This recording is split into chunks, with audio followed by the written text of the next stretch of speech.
about you guys, but I think sleeping and dreaming are the most bizarre thing I have ever done. In fact, I think it's the most bizarre thing anyone's ever done. Yet it's a natural occurrence. In order to sleep, our body has this sort of natural circadian rhythm, as we call it.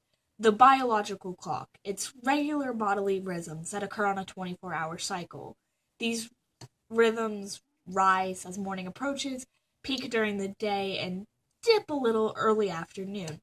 Around 3 o'clock, right when the Spanish have their siestas. And then it drops again around nighttime.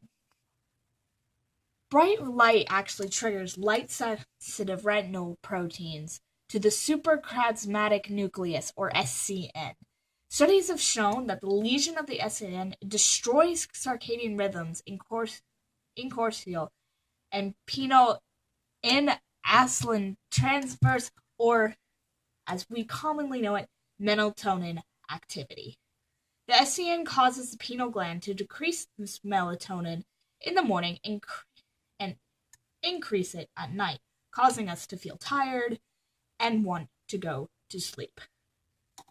However, with this wonderful invention by Thomas Edison, the light bulb, because of this lamp right next to me, with this turned off, it's instantly a lot darker, as you can tell. With this lamp and the light behind me, I'm naturally awake, even though outside, it's pitch black. Now, once our body is asleep, it goes through 4 or 5 different sleep stages. Now, this is about what the sleep stages will look like. This is one sleep cycle in both forms of the thing. You can see we have 1, 2, 3, 4, 3, 2 REM, or 1, 2, 3, 2 REM. These are the 2 different types. Each sleep cycle is noticed by either word stage or NR, meaning not REM sleep, other than REM, which is simply Rem Rapid Eye Movement.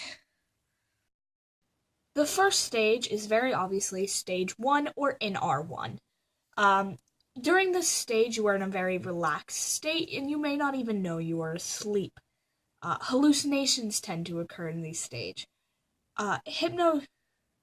Hypnotic may cause source amnesia and incorporate themselves into memories, like many cases of believed abduction or the thought of, you're falling and you jolt up. These all occur during stage 1 sleep.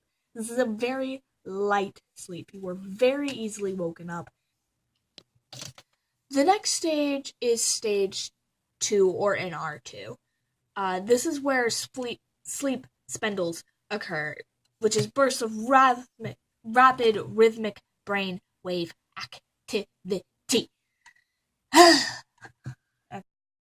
The next sleep stage is stage 2 or NR2. This is where sleep spindles occur, bursts of rapid rhythmic brain wave activity. Nowadays, actually, stage 3 is combined with stage 2. This is the start of where delta waves occur, and the two were just so similar, they were just shoved together and became 1, or 2, I guess. This is definitely a much deeper sleep than stage 1. You are definitely asleep at this point. But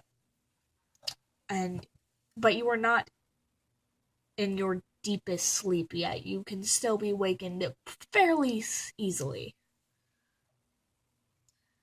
Next, we're on to stage 4 or stage 3, or NR3, depending on what way you're going.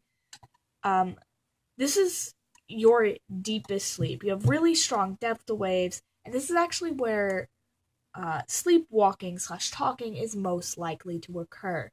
This is going to be where you are hardest to wake up. You are in your deepest sleep possible. As time goes on, stage 4 sleep actually shortens in time, and it gets to a point where you don't even enter stage 4 or stage 3 sleep. The last sleep stage is REM, Rapid Eye Movement. This happens around an hour after falling asleep. Your heart rate rises. This is also called paradoxical sleep. Your muscles are completely relaxed, but your brain is going all the time. And you know this to be true. Think about all the dreams that you know you've had. This is where we dream.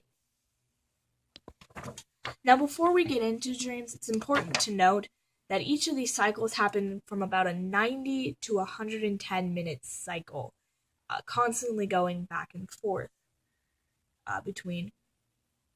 And we never return to stage 1 sleep. REM takes over that. So we go 1, 2, 3, 4, 2, 3, REM, 2, 3, 4, onward, onward, onward. As I said before, we have this thing where our stage 4 sleep, or stage 3, shortens, and REM sleep actually becomes longer. We experience longer dreams, longer hallucinations, and so on and so forth. This is called Rem Rebound. REM is where we're going to feel the most alert waking up from. It's our lightest sleep other than stage 1 sleep. And it's overall my favorite section of sleep because dreams are really cool. So we're now 60 minutes into sleep, and our eyes are experiencing Rem Rapid Eye Movement. And we start to experience wonderful, wonderful dreams. Dreams are a sort of hallucination of the mind and can vary from anything from meaningful, heartfelt stories to just everyday situations. Sadly enough, about every 8 out of 10 dreams are marked by a negative event or emotion, say someone chasing you, a breakup, sadness, anger, frustration. All of them tend to make more of a presence just 80% of the time as opposed to happy emotions. Oddly enough, though we would think it would appear more, many dreams don't contain any sexual overtones, which is definitely not how it's expressed in films and movies.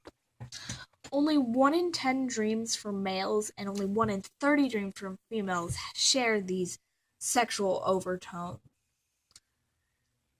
Now, what we're trying to figure out is why we dream, and why we dream such meaningful dreams. Now, I'm about to delve into a bunch of dream theories, or theories on why and how we dream.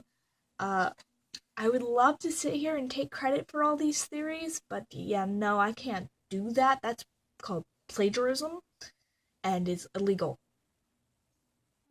So, yeah, not gonna do that. So here we go. Theory number 1. The first theory we're going to talk about is Freud's wish fulfillment. According to Sigmund Freud, we use our dreams as a sort of psychic safety valve to express the unacceptable feelings that we have during the day in our sub or unconscious. As we know, Freud dealt a lot into the unconscious with his psychoanalysis and etc., etc. He believed that dreams contain manifest consciousness, or what manifests in your dreams, what actually happens, what you perceived, what you saw, what you heard, yada yada yada. So that dream where you came home and your mom made you cookies, I don't know, that would be the manifest content of your dream. Of course, Freud also believed in the Latin content of your dreams, or the hidden meaning behind your mom making you cookies.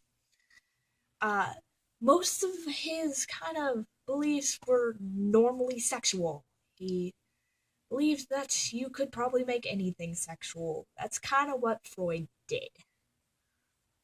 Which, honestly, it's in direct contrast to what we now know, that, very few dreams actually contain any sexual acts, but to his belief, anything could have become a sexual act. This theory is discredited, though, because it lacks any scientific support behind it, as well as a lot of Freud's other theories. He just simply went off of what he perceived and what he analyzed through psychoanalysis. Plus, our dreams can be interpreted multiple ways. There's not one way to interpret a dream. The next commonly regarded theory is the information processing theory. Many researchers believe that we use our dreams in order to sort out all the memories of today, all the things we did, determine what's necessary, what's not, yada, yada, yada. While this may be confirmed through different brain scans that link REM sleep to memory, and that the brain regions tend to light up in rats more often in REM sleep than in NR sleep, there is not an explanation here onto why we dream meaningful dreams or why we dream of things we've never experienced. Because while I really hope that my earlier example of your mom making me cookies has happened to you, I guarantee you I have never gone ice skating with Abraham Lincoln. I've also never dreamed of having been ice skating with Abraham Lincoln, but you know what? It could happen. Many scientists also believe that dreams can serve a sort of physiological function. They believe it provides the brain a sort of periodic stimulation. Developmentally, this does make sense. This actually is the closest one to being true or being able to be proven to be true. However, it really doesn't explain. It explains neurologically why we dream, but it doesn't explain why these dreams mean anything to us. There's also the belief that maybe it doesn't mean anything, and it's really just random static that our brain puts into a sort of story. But this really doesn't address why we do this, and it would still be able to tell us something about the dreamer. Like, they're still memorable to us. So, personally, I just don't agree with that. The last theory the book provides is that it's used to reflect cognitive development. Sort of a way the brain matures as we go on. To a child, a dream is more like a kind of slideshow, whereas the older we get, we kind of experience them to become more real. However, this has been criticized because it does not address the neuroscience of dreams. Though that's what the critics say in the book, I have to say I don't think the Freud's wish fulfillment or information processing theories also display the neuroscience behind dreams. I don't think that's what it was setting out to do. Ernest Hartman had a theory that dreams were a biological and mental process triggered by internal forces. He suspected that dreams and nightmares actually tend to create sort of pattern, that one thing you dream continues on each time you dream it. You tend to have dreams that are very similar to each other. Hartman actually would go out and study people's dreams after a trauma or times of stress, and also dreams from just day-to-day lives, and that's how he noticed these underlying patterns throughout people's dreams. Another study by Calvin S. Hall, which analyzed the dreams of 10,000 different people of all ages, produced the thesis that dreams are the embodiment of a person's whole personality. It's how we face our inner fears and how we actually begin to think creatively. Back in the early days, like biblical times, it was oftentimes believed that dreams were messages for different people. A lot of psychics claim to use dreams to be able to see the future. A lot of people say that God has spoken to them through dreams. So yeah, dreams have held a pretty significant part in human history, but we're still not entirely sure what they are.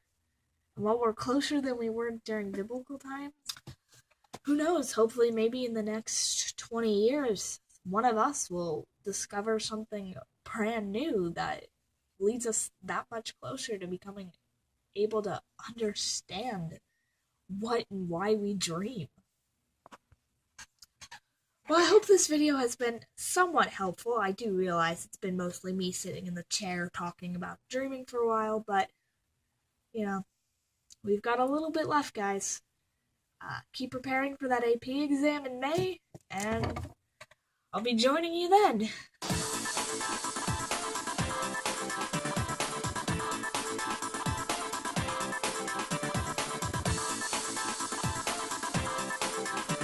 Many scientists also believe that physiological. Many scientists also believe that I can't get this sentence out. Many scientists also believe that dreams serve the What is wrong with this sentence? Oh.